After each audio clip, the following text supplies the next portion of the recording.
What are my daily goals for the day? Okay, so this is the follow-up video to how to play support.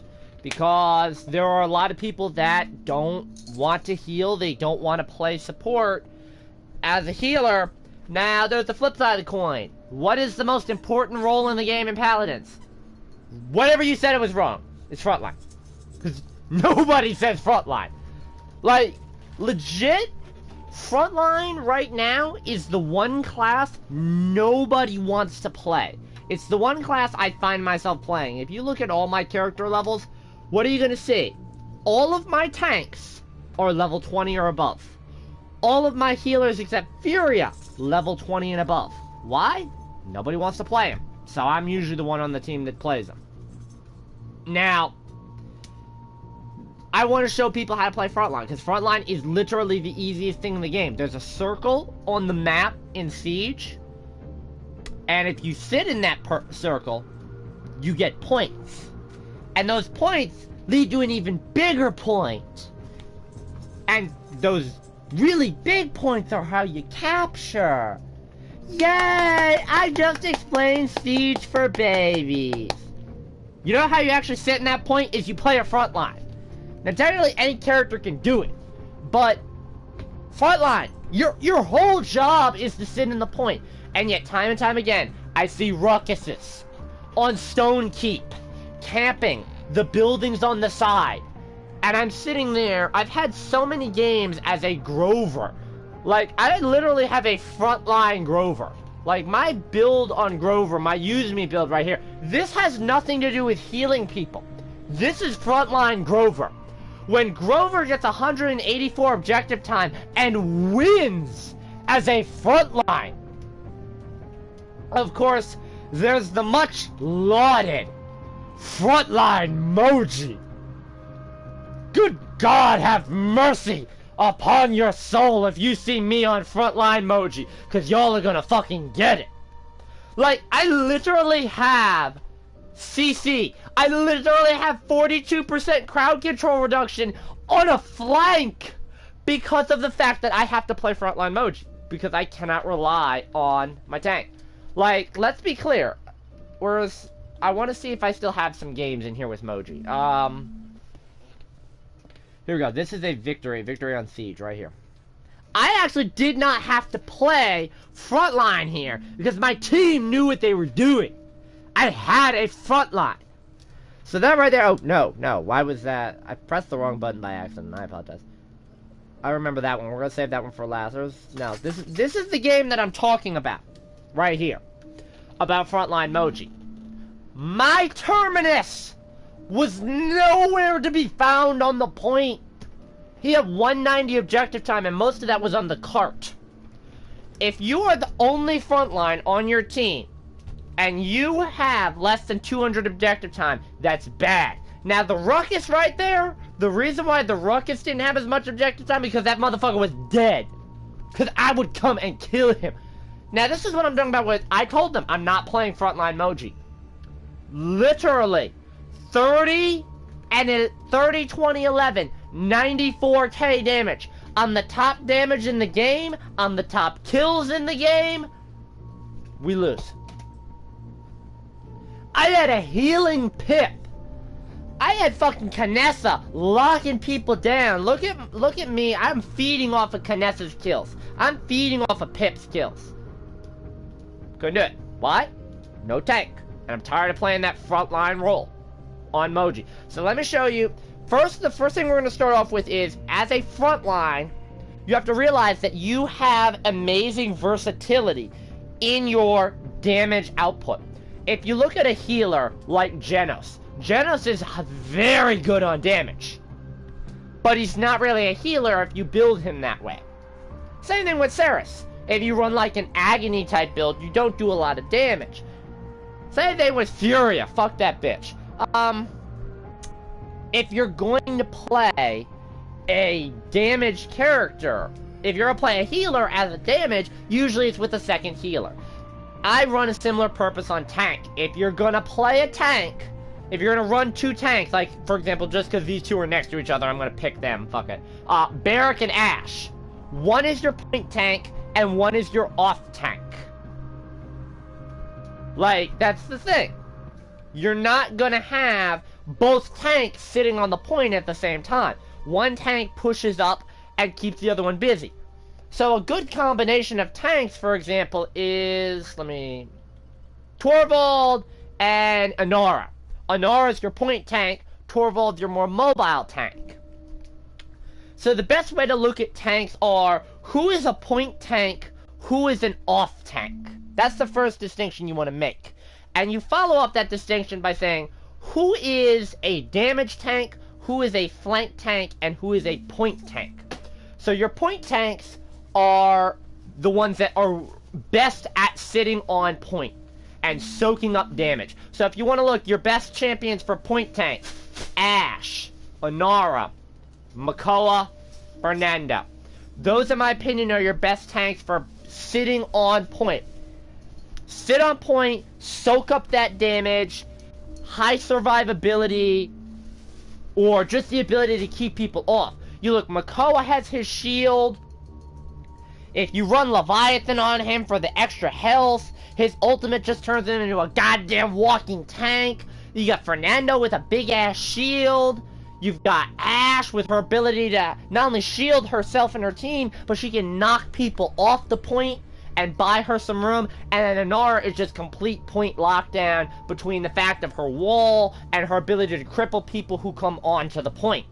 So those are good point tanks for staying there. Notice how I'm not saying damage tanks, because again, literally every one of these characters can be built for damage. Terminus is a damage tank. Khan is a damage tank. Ruckus is a damage tank. Fernando on Scorch, damage tank. Inara, my fucking Inara games with her, the bitch is over 100k damage almost every single game. That's as a point tank with a decent build on her. Same thing, Ashe, over 100k under right circumstances if you're really aggressive. I have Barrett games that are over 100k with 50, 60 kills because I'm pushing ahead and killing people. There's nothing wrong with being a damage tank. People don't like playing tank because they say, oh, I don't do enough damage. It's poppycock. And I'm using poppycock because I'm trying not to swear. Even though I want to swear. Ah, fuck it. Basically, so those are your point tanks. So now you have your flank tanks. Your flank tanks have a high degree of mobility. Their asset comes from their ability to move around the map and actually play as a flank. So for me, that's Ruckus. That's Terminus. That's Khan. That's Ashe. That's Barrack.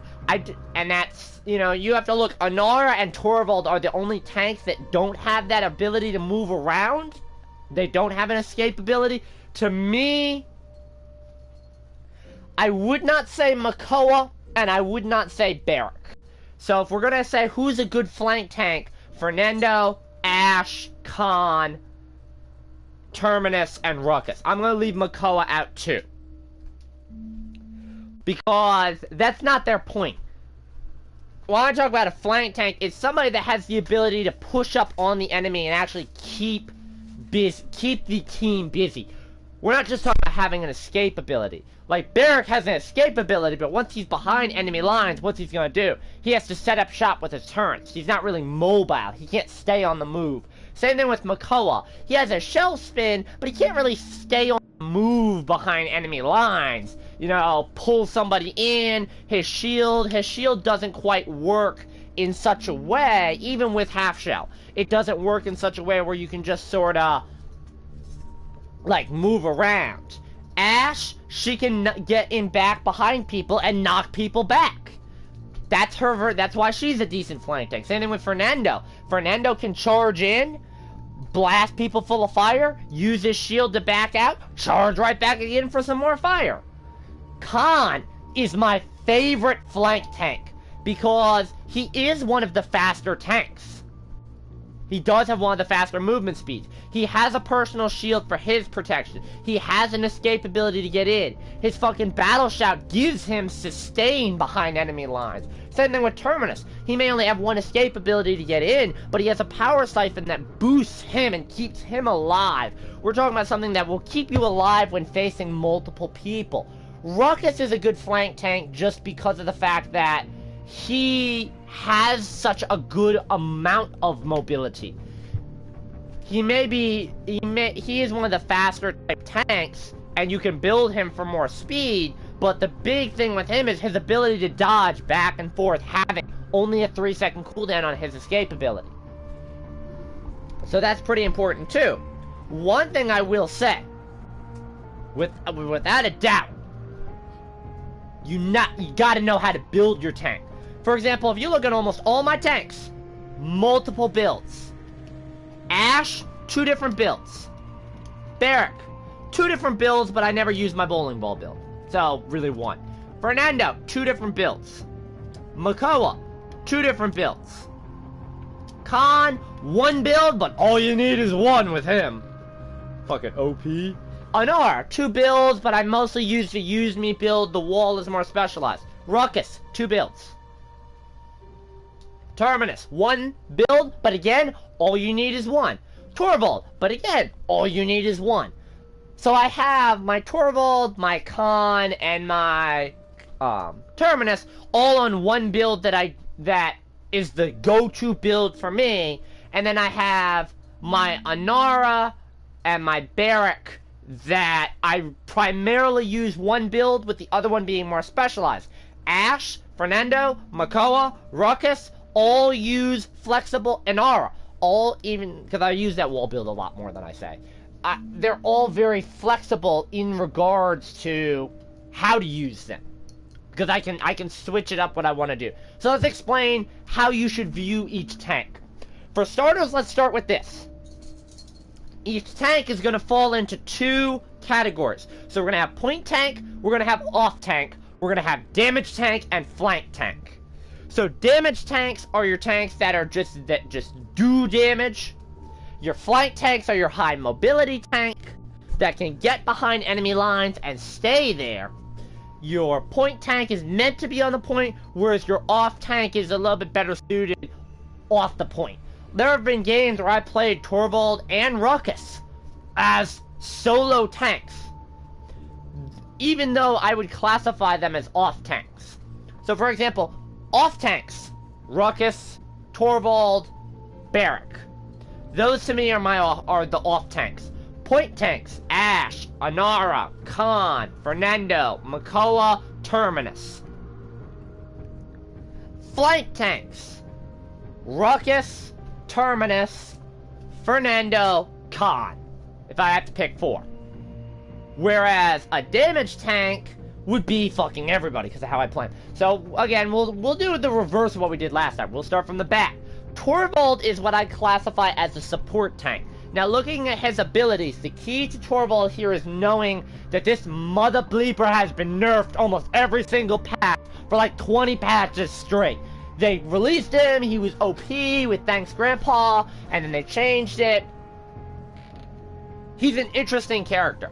Personally, I build him around shielding, because it's the lowest cooldown that he has, 9 seconds. If you run Chronos 2, you're at 7 seconds.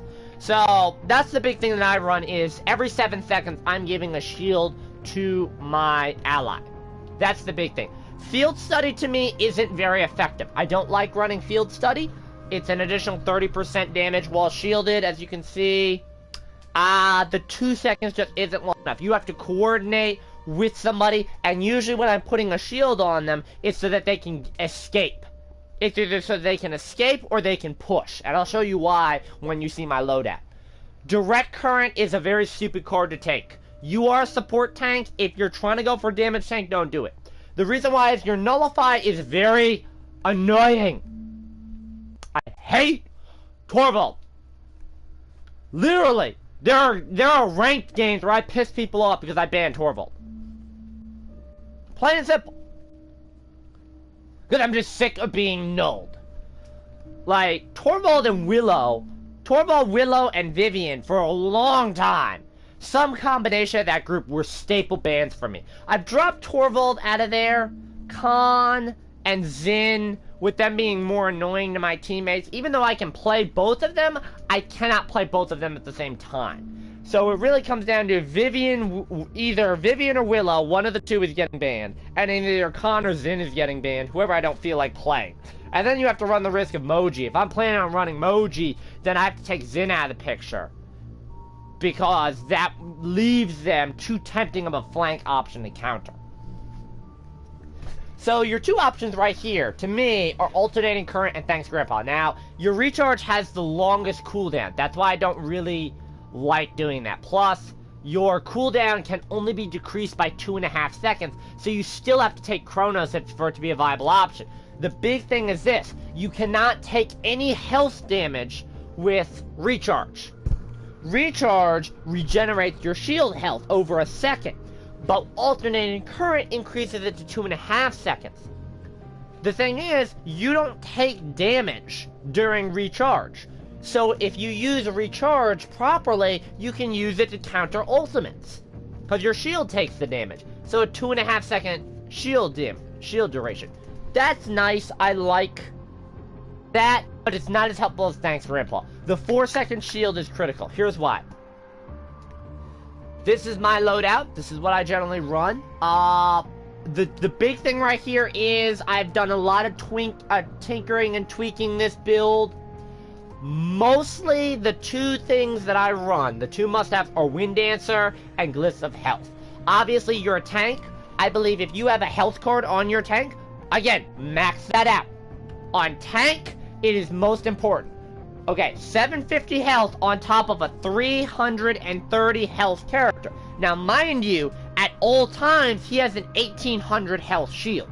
So his health is a lot higher than it would seem. But again, all it takes is Wrecker and you just chew through the shield. The thing to know with Torvald is that 750 health puts him at almost 5,000. You're looking, he's just under 5,000 health, plus he has his shield. So that is very helpful. The Wind Dancer is the key right there. The 50% movement speed is critical. Now, it only lasts for 2 seconds. But if you're going to run Field Study with Wind Dancer, that's a decent plan, so that they get the speed boost and the damage boost. Put it on Tyra during her ultimate to just make her go nuts. That being said, the rest of it's mostly filler. Take an extra second off, so Chronos 2 drops it down to a 6-second cooldown. Chronos 3 puts it down to 5 seconds, so every 5 seconds you're getting a shield with me.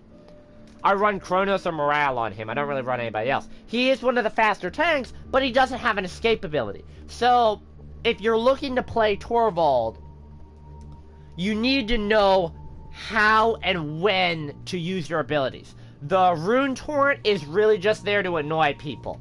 Cause if I'm nulling you, I don't want you getting healed. And then the eliminations granting shields is great because of assists. Because if you put your shield on somebody and they kill somebody, you get an assist. That's why I call him a true support tank, because he plays much like a support, but rather than healing somebody, he's shielding them. Nullify is incredibly annoying, but the thing you have to realize is, at Resilience 3, it lasts less than a second. Not to mention the fact, as long as I can break that beam of energy, I'm fine. But it is helpful, because if you null, say, a Tyra during her ult, I mean, that right there, that's 2.5 seconds of a 4-second ultimate out the window. I love doing that.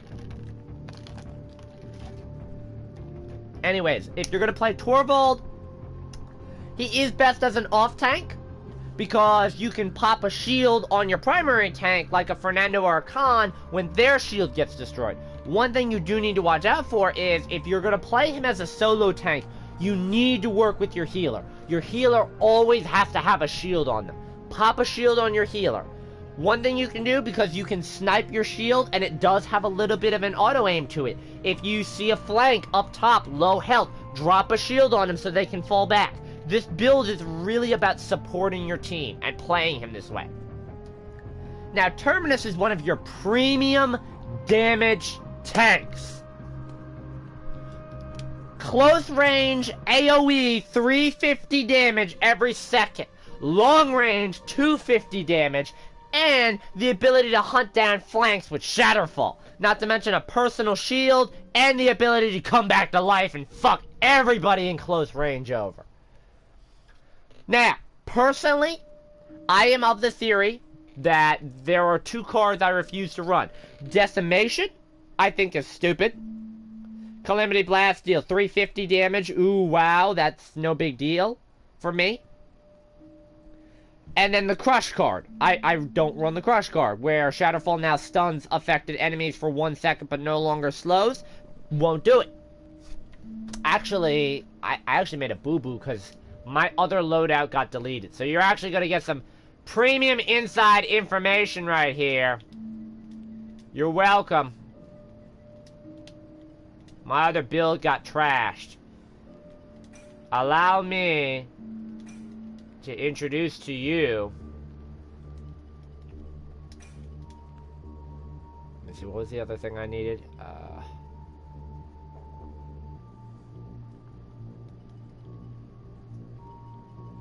I need this, and I'm going to need... I'm probably going to need the CC. Do I need the CC? No, I don't. There we go. Alright, 5 points in that. Heal for 10%. 60%. Yeah. You see, I used to have 2 builds on Terminus. I don't know what happened to my other build, so I'm sorry I had to do that. Basically, let me show you. So I have a Seething Rage and an Undying. This is my Use Me is my primary build on him. And let me show you the details of this first. For one thing, the health is obviously critical. He's over 5,000 health. He's over 5,000! Sorry, I couldn't resist. The Shatterfall distance right there is critical. Now, this is a personal preference for me, is the Wrecking Ball 4. I've tried it with Wrecking Ball 3, where you take the extra point off and you put it into Playing God. And I've tried the Wrecking Ball 5. The Wrecking Ball 5, to me, I find myself not being able to have as great a degree of control. Whereas with Wrecking Ball 3, I tend to undershoot. I'm perfectly happy with Shatterfall 4. Mostly because Terminus with Shatterfall 4, I can hit most champions during their escape ability. Here's an example. Not gonna use Androxus or Buck because they're aerial based. Moji. Moji wants to scamper. I can hit Moji mid-scamper with Shatterfall 4. Maeve in Pounce. Nope, I can catch her. Lex, he has to run Combat Slide 5 in order for me to not catch him. If he runs Combat Slide 4, nope, catch him. Sky, obviously, because she doesn't really have a movement. If Talus wants to blitz her up or to try and get out, nope, Terminus Smash. Zin has to run Whirl 3 or higher for me to not catch him. If he's only got Whirl on 1 or 2, or even no points, I will catch him. That's why I like this, because I use this to hunt down flanks. Now, I run this with Seething Rage. Because, and you'll notice, it's kind of interesting because I have Necromantic Might. That's the thing. I fucked up this loadout right here. Yeah, I fucked up this one right here. Hold up. Hold up! 24% damage reduction after Shatterfall. No, I'm not gonna do that. I'll flip it. There we go. Alright, there we go. So, this is the reason why. So, Seething Rage, you attack 20% faster when you have no charges of Calamity Blast. This really depends on the map choice right here. Seething Rage to me is my go-to on this build, because it is a little bit glitchy. You do get 20% movement speed with Seething Rage, as well as the attack speed. So my thing, I primarily use Playing God to heal myself.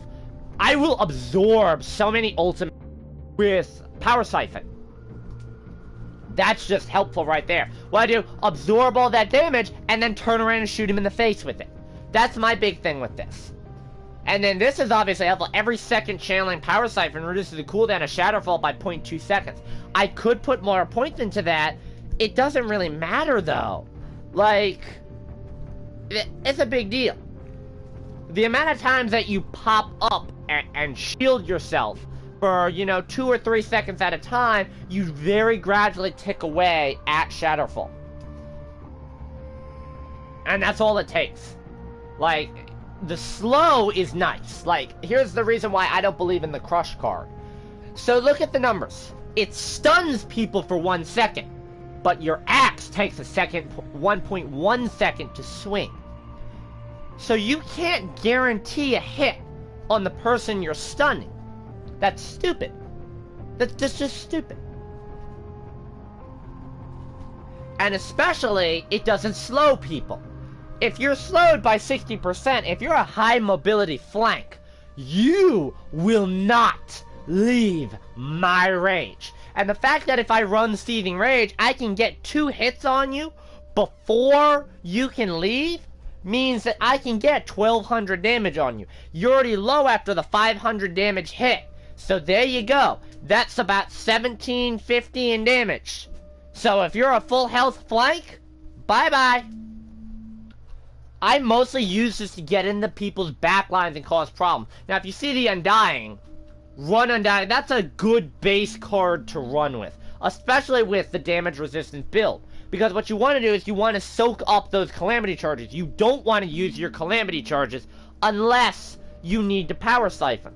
Like, what I would do is drain your full Power Siphon, soaking up those blasts. Because by the time the big damage abilities for the other team are back and off of cooldown, you can then turn around, shoot somebody for about 1,000 damage with your Calamity Blast, and then have your shield up again and get all those charges right back. That's good if you want to play a solo tank. If you're solo tank Terminus, Undying and damage resistance is good. If you want to be more aggressive, like once you capture it, you can push up with him no problem. But especially for me as Terminus, I'm going to sit on the point, I'm going to soak up damage, I'm going to kill anybody that comes into my little circle. My axe hits everybody in that circle. I am Samuel L. Jackson from Jackie Brown with an AK-47 when you absolutely, positively cannot clear out every motherfucker in the room. Give this bad boy his axe and go to work. I'm paraphrasing mostly because I don't want to get sued. But yeah, that's the same point right there.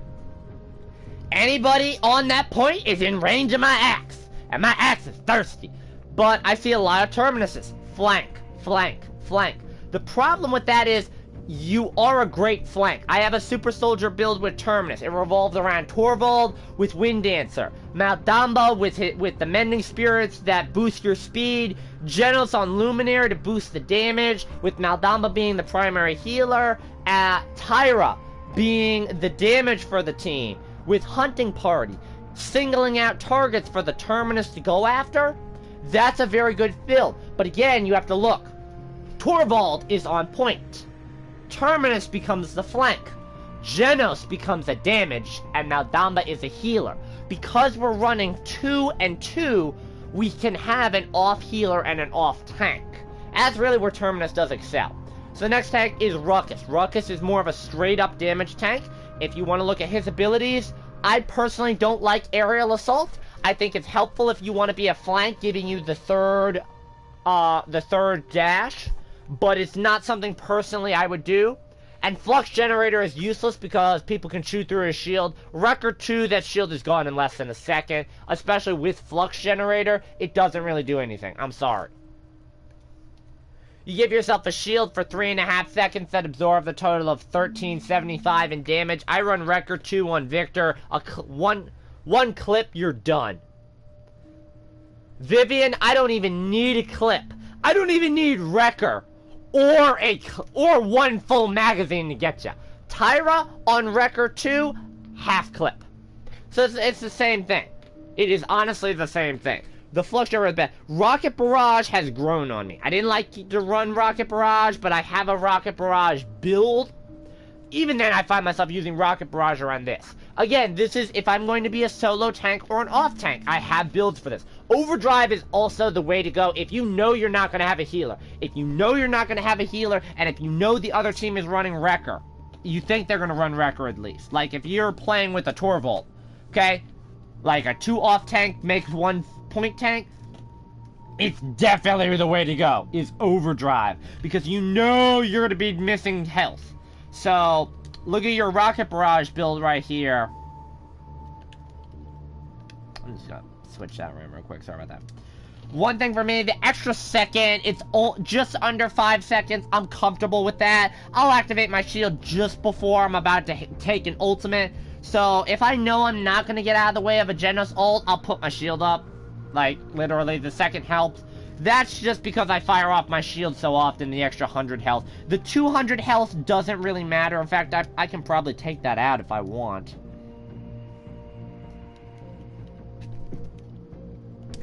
Yeah, I'll do that. And I've been meaning to switch that card around, too. I've been meaning to switch that around, because I need the extra dash distance a little bit, but... If you look, the movement speed when firing is key, because at 15% movement speed, you'll notice I run the same 3 points for both things. At 15%, I hardly notice the speed reduction. At 20 or 25%, there is no speed reduction for me. At 25%, I'm actually moving faster firing than Ruckus moves anyways. So that's a little speed build right there. Rather than run Nimble on Ruckus, just run that card, run the No Chill card on level 5, and you have Nimble built in, basically. But this is the critical thing. So I get to hold 3 charges of Rocket Barrage that are 4-second cooldown off of it, so it's 4 seconds per Rocket Barrage. That is helpful for getting clusters of damage out and finishing people off, but you have to realize, like this build, this is more my solo tank build. I have extra duration on the shield, and my shield will heal me while it's active. That to me is the big thing. My shield takes the damage while my health goes up.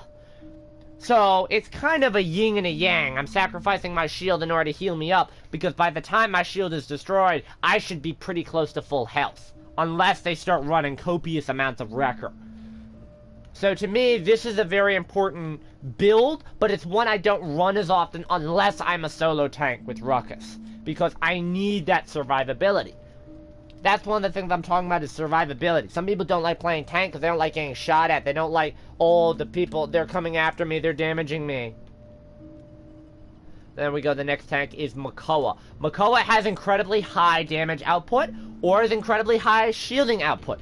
Davy Jones's locker is a W2F.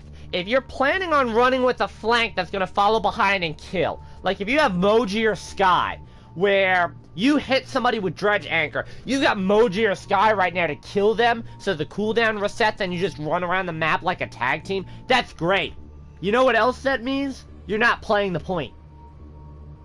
And if you are playing the point with this little tag team strategy, your Moji or Sky is gonna fucking hate you because they're dead 9 times out of 10. Your shield...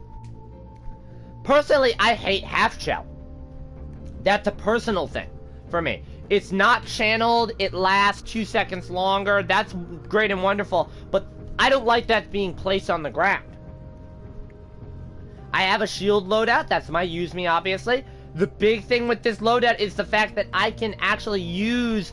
I didn't mean to do that. I can use my shell spin as a mobile shield. If I see my healer is over there trying to heal up a flank or a damage, and they're getting low, I can shield spin over to them with my shield active and go shield them and block them out. Not to mention the fact that with half shell, all I have to do is get inside the circle. That makes the Makoa leave the circle of protection, basically. Whereas without half shell, I can move around. Pluck or Leviathan are definitely the way to go. Leviathan is insane. The CC immunity during Ancient Rage is key. If I'm playing Khan or I'm playing Moji, I'm gonna wait for that fucking Makoa to activate his ult, and I'm gonna ult his ass off the map as Khan, or I'm gonna turn him into a cookie and have a nice turtle soup flavored cookie as Moji. Or Lex. Lex is another one that blam blam, couple of shots, get him below, boom, ult. Same story. Leviathan takes away some of those advantages that the other team has from making them save your ult for you. You are incredibly powerful. Think of yourself as a low-budget version of Terminus at that point, because you revive yourself. It doesn't increase your health by 5,000 from the health you're at. So if you're at like 500 health and you activate your ult, it doesn't doesn't give you an extra 5,000 health. It increases your maximum health by 5,000. Now let's look at that with Leviathan. Okay? That's 5,700 plus 5,000. You're a 10,000 health tank for 8 seconds. You can't activate your shield. You can still shelf spin. You can still use your anchor. Anchor, get over here. Mortal Kombat, Scorpion. Please don't sue me. Get over here. I love that. And fuck them up.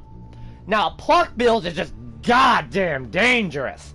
65% bonus damage on your first shot after hitting enemy with dredge anchor. You can save that crap too.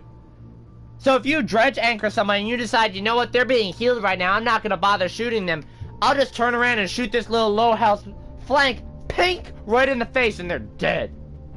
Pluck is the way to go. I have the strong arm build is built around that. So the big thing with this is the cooldown by 2.5 seconds. Again, that's not as helpful. It brings it down to 9 seconds. I find myself still running Chronos on this build. However, I have to run it because at 11 seconds, it's intolerable. Even with Chronos 2. I have to get to Chronos 3, and I'm not comfortable spending 2,400 in credits, which is essentially half of my credits in a game, for the most part, on one single asset. The lifesteal is critical because of the pluck. If you're running pluck, you need to make sure... Actually, I can do this. Yeah, I'm comfortable with that. See, switch that build up around. Because that half second doesn't really matter. I've been meaning to take that point off. I just stuck what I want to do. Like I said, this is for shielding, for when I have to play defensive, but the damage reduction and the lifesteal is the big thing. It kind of turns him into a Buck. Into a lower damage, higher health version of Buck. Basically. And then my use me build, this is my bread and butter. So, you know, you have to... This is not to be used with half shell. Your shield heals you for 250 health a second. And you increase the health of your shield so it doesn't get destroyed. And you increase the duration of your shield so it doesn't get destroyed as fast as well. Now, whether you have a 7-second shield, you heal 250 health per second. That's almost 2,000 health for the duration of your shield. And because you're absorbing, if your shield does get destroyed, you get an additional 6 seconds off the cooldown of your shield. So that means you have a 10-second cooldown on your actual shield. So that, to me, makes him very versatile as a point tank. But he's also hard to be more of a flank tank unless you're running strong arm. Then you run to Khan. Khan, literally, one size fits all. To be clear, any Khan that is not running firing line is a fucking idiot. I'm sorry. I don't care if you're a Khan that runs something besides firing line. You're a fucking idiot. I've seen Victor Mains run Storm of Bullets with, where's the cards? With increased clip size and life rate, where they run extra 10 bullets in their clip, so they have a 40-round magazine with 20% life steal. Yeah! Hey buddy, you wanna know something? You have no CC immunity. You have no damage bonus. Storm of Bullets can be annoying because it's extra ammo that you're giving the Khan, and he fires faster. But the damage per shot is not as helpful because here's something I've done the numbers breakdown on. Okay, I'm not gonna bore you with the math, but let me put you this way: 10 extra rounds, so 30 rounds at 150 a round. So you're doing, it's 30 rounds at 150 a round versus 20 rounds at 20% increased damage. That's another, what, 40 damage? Yeah, it's another 40 damage. So, versus 20 rounds at 240 damage. You wanna know something? The 20 rounds at 240 damage is better. Granted, it's only for 4 seconds, but that's still 4 seconds that I can get off 8 rounds. I get off 8 rounds. Actually, no, it's 4 rounds a second, so for 4 seconds. That's 16 of my, I can unload a full clip almost with firing line. As opposed to with Storm of Bullets, yes, I can get my round off even faster than that. but really, firing line is the way to go. Leon's shield is good if you want to go with a shield build, but my problem is, okay, so look at his loadout options. Increase the health of your shield. If you max that, it's only by 10%. You've only increased your shield by 600 health. Increase the recharge rate. But again, that's only 20%. That's not enough. And that's only when your shield is down, unless you're running the Leon shield, in which that card won't even stack. And then I like the received increased healing while your bulwark is up, but again, you have to know that your healer is working with you. I am not fond of anything in this category except for vigorous defense, just because that little extra healing when my shield is up is helpful. I'm not gonna show that off yet. So Leon shield's now, and then Vortex Grip to me is stupid, because I tend to play flank Khan sometimes. I am aggressive as Khan. I push up more with Khan than I do with Terminus. I am gonna go right up in your face. Fuck you, Commander's Grab, get behind my ass, leave my teammates to finish them off. Battle Shout, movement speed, damage, let's do this, Hulk smash, charge right into you, blam, blam, blam, blam, ooh, I'm taking damage, put my shield up, walk back, oh wait, I'm on cooldown again, charge for, that's how I like to play. That was probably really annoying for you, and I apologize, but get over it, it's my show. So, no, you just charge, you know, you can be really ultra aggressive with him. More so than with Terminus, because all of his abilities complement one another. With Vortex Grip, I don't like it. Now, if I'm Commander's grabbing somebody, and I chuck them behind me, they are stunned for longer. But, if there's nobody behind me, how does that help me? I spin around and shoot them, sure. But, that doesn't really help me. Especially over firing line. Sure, I can, because what I do, if I'm going after somebody, if I know I don't have a teammate behind me, I'm gonna charge. As soon as I have picked my target up, I start turning around, because the throw is going to be behind me, no matter what. So I throw them, and I start spinning myself while I'm throwing them. I already know where they're gonna land. I activate my Battle Shout, blam blam, they're dead. Khan is insane. Not to mention the fact, I could just take an ultimate. The other thing too, with your ultimate, don't be tempted just to get the solo kill, to grab them and drag them to the edge of the map and launch them off. Because you can get killed if you try and be too fancy. If the only part of the map that is open so that you can chuck them off is near the enemy territory, or they're guarding it heavily, don't do it. Go to your teammates. Kill this person. If you see Khan holding somebody, target them. Like, a lot of times I see Khans holding them up. Shoot him. Shoot him. Don't just stand there and watch as the time expires and the guy just drops to the ground and turns around and kills your Khan. Because you've just wasted one of the most powerful ultimates in the game. But, enough of that nonsense, here's the loadout. So obviously the increased health, that's the big thing. I'm 47, I'm almost a 5,000 health tank. This is an important filler card for me, because I tend to use Battle Shout while I'm low, because while I'm in the process of reloading, I tend to take damage. It's also helpful because of the fact that, like I said, the way I use Battle Shout is to be aggressive, is to use that damage bonus. Like, I will be full health, I still use that Battle Shout at full health to support my teammates. Here's CC immunity, here's increased damage, go kill the other team. Like, group up with me on point, get your damage bonus, now go out and do your job. That open fire card is critical because I get an extra 4 rounds. So if I've started firing and say, I need that damage bonus, I can activate Battle Shout and get that ammo back. So it's more ammo for me to use with the damage bonus. This is really crucial right here. For one thing, if you're not playing with a healer, the additional 300 health, this card is currently glitched right now. This affects your teammates.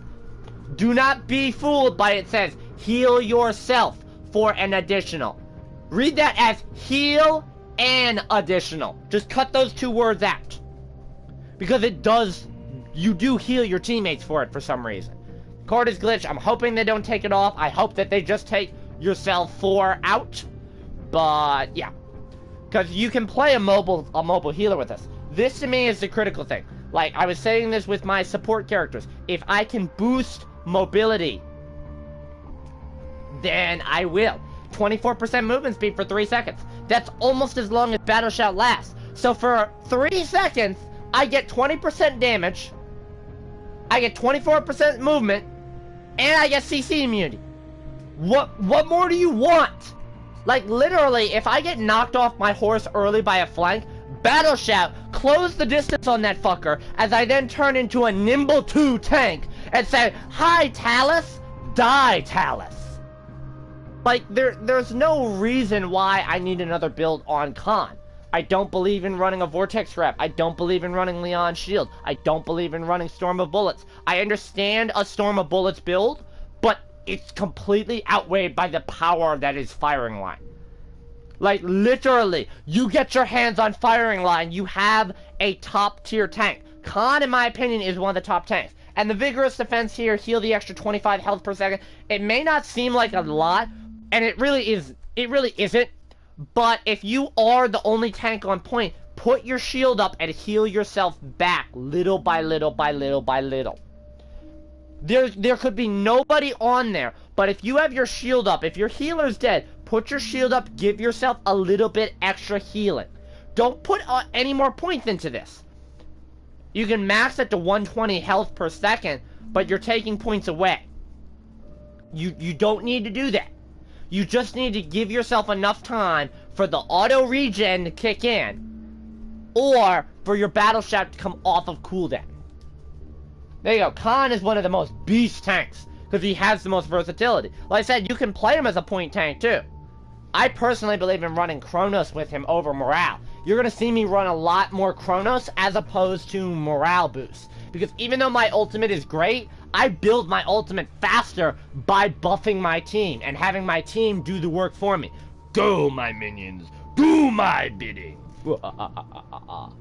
By the way, this is going to be a longer video than before. Because I still have the 2 big tanks that I have to cover are Anara and Fernando, which is what we're getting to now. Anara is straight up the best point tank in the game. If you say she's not, I'll spit on your grave.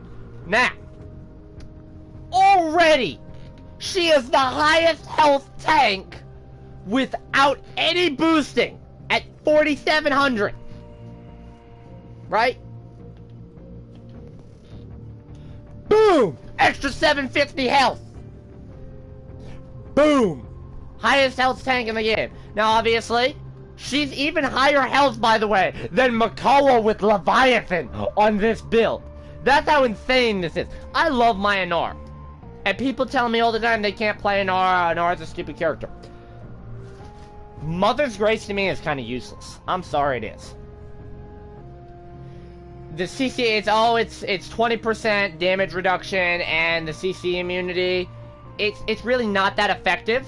You can run a build on this where you have, where's the Warder's Field? Where Warder's Field gives you 25% damage reduction if you stand it. So you could run a Cripple Field, you could run Treacherous Ground, and have more damage reduction. And by the way, Treacherous Ground lasts longer. Treacherous Ground and Warder's Field last 8 seconds. Earthen Guard lasts for 5 seconds. Now you can say, well, the cooldown is shorter by 2 seconds. The CC immunity is really where it's at on the Mother's Grace, and I don't like that. I would rather play with a Khan or a Grok.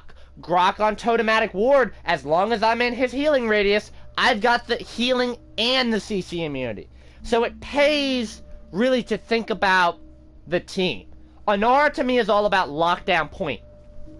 Master Rider is the only ability that you should even think about going after right out of the gate. Plain and simple. Master Rider, get on the point, drop a wall in front of the capture point, drop your Cripple Field when they come around the wall. That way they had to work that hard to get around the wall. Now that they're on the point, they're stuck there. They can't get off it unless they bunny hop out of it. Anara on treacherous ground is the counter to most of the tanks. The increased radius is also helpful. Like, don't just think of it for the cripple. Think of it for the increased radius. You're almost doubling your radius. You can drop this in a certain area. It does go through walls. So if you drop this tactically, like, okay, for Bright Marsh, put this on the opponent's side of the capture point. So that when if they try and run right into the point, you can kind of bait them by not putting the wall up, by doing the cripple instead. Bait them into rushing straight in, and they get knocked off their horse and crippled. Now they can't leave. The 3-shot card there is stupid. I don't understand why people run that. You are gonna miss the majority of your shots. You're gonna miss 1 out of every 3, most likely. Unless you're point blank range, or the enemy just doesn't care. And then I do have a wall build regarding tremors. Now, one of the keys here, when you drop your Warder's Field, it does have the longer cooldown. You want to drop the Water Field first, and follow it with Earth and Guard. That way there, your Water Field takes less damage. Because here's the build. This is the critical build right here. Just to shave that extra second on, that's a filler. I switch that in and out sometimes. Do I want to switch it out? Really? Yeah, I mean, might as well. You can switch it out for this. Here we go. I mean, I kind of go back and forth. It's really a filler card that doesn't matter. This is just extra health for me. This is just the extra damage reduction is critical. I'm not going to put that at 5 points because I out-heal damage. With the Caretaker and the Stone Bulwark are the key. So you heal 180 health per second with this build, where you do the Water Field, then the Earth and Guard. So you have both active. So for 5 seconds, you heal 180 health per second. But Earth and Guard causes you to take 40% increased healing. So 180 plus the extra 40%, I'm going to be rough with my math right about now. Let's say 60 health. Alright, so you're looking at 240 health per second. Rejuvenate will stack with your deployables with Anar when you're being healed by your Earth and Guard and your Warder's Field. So there's an additional 10 to 20 to 30% healing that you get per second. So 30% of 240, I'm going to be rough with my math, let's say 70, you're getting 310 health per second. Plus damage reduction, plus the opponent is crippled. I mean, it's a wonderful build. You can just sit there and soak up damage. Not to mention the fact that you have a wall. Now, also another thing I will say, do not be afraid as Anara to use your spear as a long-range projectile. I use my spear so many times on like Split Zone Quarry and just chuck it up at a sniper like a Vivian or a Canessa that's just sitting up there raining damage on me. Especially if I'm low health. If I'm low health, like I'm at about 2,000 health, I can only take 1 or 2 more shots. I'll chuck it up there just to buy me enough time for my abilities to come back on cooldown, drop my wall in front of me, sit behind it, and get that capture. And then a wall build is nice too, because, okay, so look at this. Reduce the cooldown of impasse by 70%. That's 5 seconds. Let's be real. That's 5 seconds right there. So you have a 5-second cooldown on wall. And the thing is, okay, so you increase the duration to 7 seconds. So your wall lasts 7 seconds. And the cooldown is 5 seconds. That's called an infinite wall. You will always have a wall up. The extra health for the wall. And then this is just to help boost your healing. So you have, at this point, a 7,000 health wall that lasts for 7 seconds that is affected by deployables, which is something not a lot of people take. So that's something really cool that you can also use, especially on Frozen Guard, especially on Stonekeep, where the point, anywhere the point is, where there's doorways and buildings that you can block. On Stonekeep, if you don't want to drop the wall in front of you, drop the wall to your left/right, depending on what side of the map you spawn on, you can block off a whole doorway.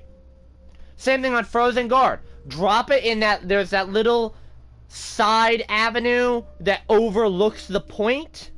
It's a little elevated area. It can be accessed from both sides off the flank routes. Put the wall up there. Make them come in through the front or the back. Every 5 seconds, you can block that off. That's critical. The next tank we're going to roll to is Fernando. Fernando's interesting because of the base damage output. Scorch. This is the key. I see a lot of Fernandos running Scorch. That is the way to go. I'm not a fan of Formidable because of it's too long of a cooldown. You're just going to drop. Same thing with Dragonfire Lance. Your damage output is less with Dragonfire Lance than it is with Scorch. It basically turns it into a long-range shotgun, which you're better off playing Buck if you want to use long-range shotguns. And then Aegis is the way to go for a tank. Key here is your ability to be flexible. You can be one of the highest damage characters in the game on a Scorch Fernando build, like this. You look at this right here, okay, reduce the cooldown, you know, shut down all the healing right there. This to me is helpful because I use my flamethrower to finish people off. I use my fireball for primary damage. So I only get my primary damage every 3 to 4 seconds, but I use my flamethrower in between to finish them off and just peck away at the health little by little. And I always like that little extra knockback on charge just because I just bam, knock them back, especially on a close range character. Charge into them, knock them back, and then hit them with a fireball at range. It's a nice 1-2 punch. Same thing with this is an Aegis build right here. And this is my primary build that I'm fond of. Last Stand, if you put Last Stand up, this Last Stand card, put that at level 5. You have Formidable without a cooldown on it. So as long as you can get your shield up, you have the Formidable card without having that 45-second cooldown. So that's why I'm preferable to Aegis over Formidable. I think Formidable is stupid because you can build it in the loadout. But if you look at the advantage of Aegis. The way to use the shield properly, shield your teammates. You're on the point, it has an infinite duration. Make them work that shield down. You have a 10,500 health shield. The nice boost in movement speed when using it, and your shield has a knockback. So if you wing anybody with your shield, boom, they're getting knocked back. And your shield will heal you when you get low. Make them do that. The fact that you cannot attack is not a negative, as long as the enemy can't get through you. With Scorch, you have to be a lot more defensive. With Scorch, you can push up and be aggressive, but you need to use your shield to retreat. A 15-second cooldown, and it doesn't have infinite duration. You need to time it very carefully. Use it to get yourself out of tough situations. Also, that Aegis card is getting harder and harder to counter because of CC effects. You know, Bomb King uses his Grumpy Bomb. Or Khan uses Commander's Grab. Or Furia uses Pyre Strike. Fuck that bitch. Or Terminus uses Shatterfall with the Crush card on it. Then it kind of negates Aegis, but the reduced cooldown on it is worth it. Because now you get that faster. And I'm always one to take Kronos on him. Personally, I'm a fan of Kronos or Morale Boost if I'm running Aegis. If I'm running Scorch, I'm a fan of Morale. I'm a fan of Nimble or Kronos. I don't really run Master Rider on most of my tanks except for Nara. If you're gonna look at what I think is best, Kronos on Torvald, Morale Boost all the way on Terminus. Don't run Nimble on him. I firmly believe in that. For him, for Ruckus, I can run, mainly Morale Boost. I don't really run Nimble, I don't really run Kronos, so, like, if anything, I don't really put points into it outside of maybe 1 or 2 into Morale. Master Rider, definitely on Honora. You don't need Kronos, because if you know how to use her effectively with how to drop your deployables in the right order, you don't need to worry about your cooldown. Khan, Kronos, or Morale Boost. Makoa, depends on my build. Usually it's going to be Morale Boost or Kronos. I already said Fernando. Barrack is interesting because I run Nimble on him. He's an odd tank. Most people tell me, no, run Kronos, no, run Master Run, no, Nimble. I'll get to him next, obviously. Ash is another one, Morale Boost all the way. Like, Morale Boost all the way. But for Fernando, you need to be careful. The other thing too, people don't realize this. Scorch is subsequent. What that means is it is 30% more damage for every successive shot hit. So you deal 30% more damage up front, and that stacks another 30% every time you hit. I've literally seen Fernandos that what they do is they hit somebody with a fireball, they wait for 3 to 4 seconds, they hit somebody with a fireball, they wait for 3. You can get him to the point of where if you never miss over the course of a game, you can have a 5,000-6,000 damage fireball and one-shot people. I have seen it happen. It is lethal. That is why Scorch is a good one to run. You just have to run the risk that when you run Scorch, you now become an off-tank. So, the next one is Barrack. We're almost done, thank God. It's been over an hour. Barrack, to me, is an off-tank, but he can be a solo tank if you learn how to play him. For one thing, all of his... He reminds me a lot of a tank version of Victor. All of his abilities are useful with the right situation. For example, if you want to run a speed boost build, run Fortify, so that you have the reduced cooldown on your barricade. And it lasts longer because it has the extra health. That way their teammates can run through it, get a nice speed boost to it. It also helps in terms of being able to block damage on point, although it's not really as effective. Like him and Ash, their shields aren't really effective because you kind of just walk through them. Tinkering, if you want to play more of a longer range, more of a sit up top, like especially on Snowfall Junction, I believe it's called, that snowy onslaught map. If you want to sit up top and just camp like a sniper, you know, the tinkering is great for being more of a longer range character. Use your turns to protect you and camp while you snipe. It's not as much, obviously, as Cassie or Strix, obviously, but it is helpful. Same thing with, I'm not even going to try and pronounce that one right now because my throat's kind of messed up from talking so long. Turret card. The turret card is great because it has now a 7-second cooldown on it. You can drop 2 of them and they deal more damage, and you can build them where they heal you. That's what I used to run. Hair Trigger is better though, and I'll explain why. For one thing, all of his cooldowns are long. And what I realized is Chronos wasn't really helping for me. If I ran a shield build with Chronos, the 12 seconds, it wasn't doing enough for me. It was only taking at most 3 to 4 seconds off. You're looking at 8 to 9 seconds. I'm not liking that. Same thing with if I was running the turret card at 7 seconds, I was only getting 2 seconds shaved off. At Chronos 2 and 3 to 5 seconds. Yes, that's helpful. That's 2 turrets every 10 seconds. But still, I'd have to take Chronos 2 just to get to that. What I decided was Nimble. With Barrack, by the way, is the fastest tank in the game to begin with. Which is saying something, considering how slow some of the tanks are. Nimble. I move faster than Moji with Nimble 1. Barrack Nimble 3 is faster than Moji Nimble 1. Or Lex Nimble 1. Or Buck Nimble 1. I move faster than Flanks at that point. Not to mention, I have Rocket Boost. Not to mention, I can run a shield build where I can blast through my frickin' shield, Rocket Boost through my shield for an extra 50% movement speed. So, Hair Trigger is critical because it lets you get up in people's faces and do more damage. That's what I like, the 30% faster. I get up in their face faster. Like, if you see right here, it is a static build, where increase the health of the turret gets healed by almost as much health as I'm increasing it every second, and the turret heal me. This is a good camping setup. Drop a turret on either side of you, you get healed for about 500 health per second, you heal your turrets for 400 health a second, and they have increased health as well. The duration of the barricade isn't really that helpful, but I put it up there just as a filler, and then the extra movement speed is critical.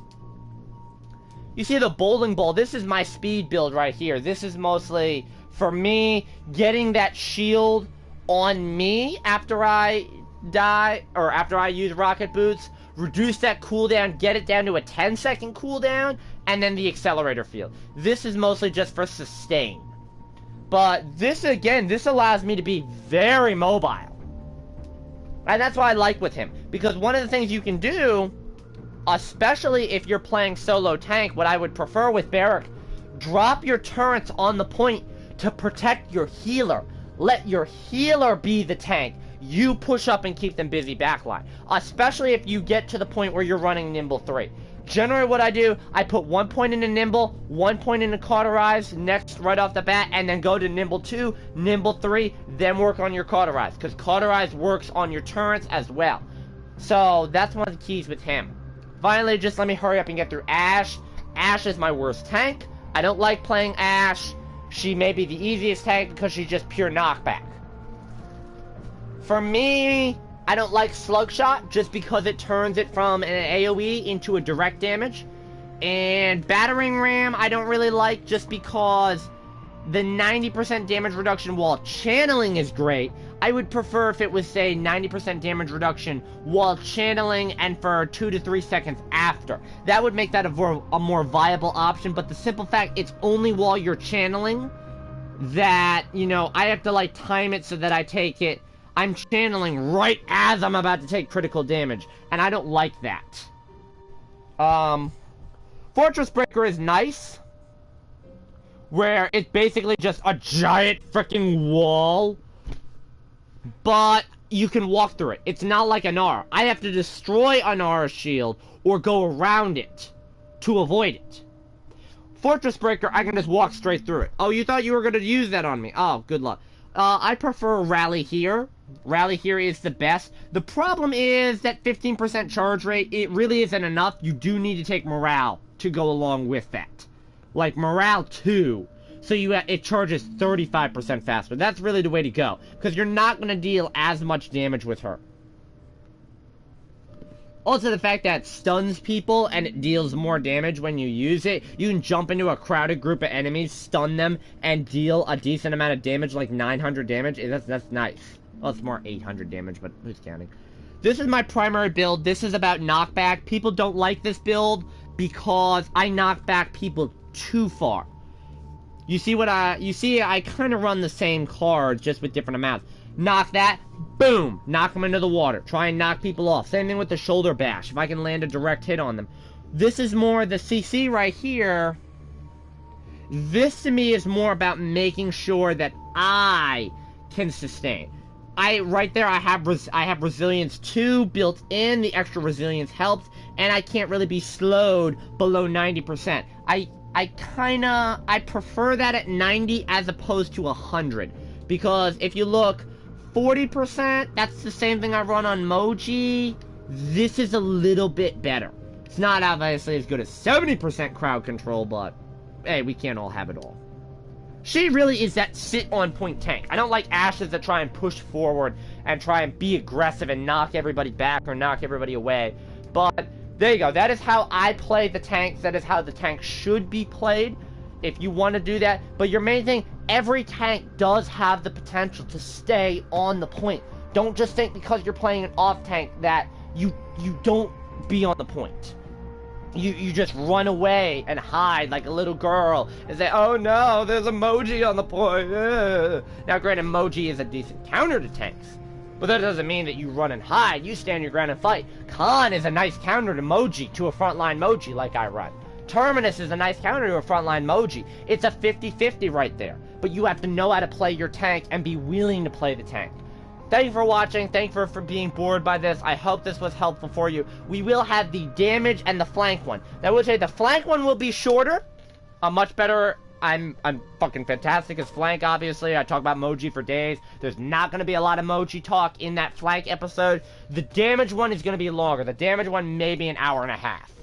I'm not sure which one I'm going to do next. I may have to wait until Monday evening to put out one of those videos. I might be able to do it Sunday afternoon if we lose the tournament. Hopefully we do good, but thank you for watching. Stay tuned for more content.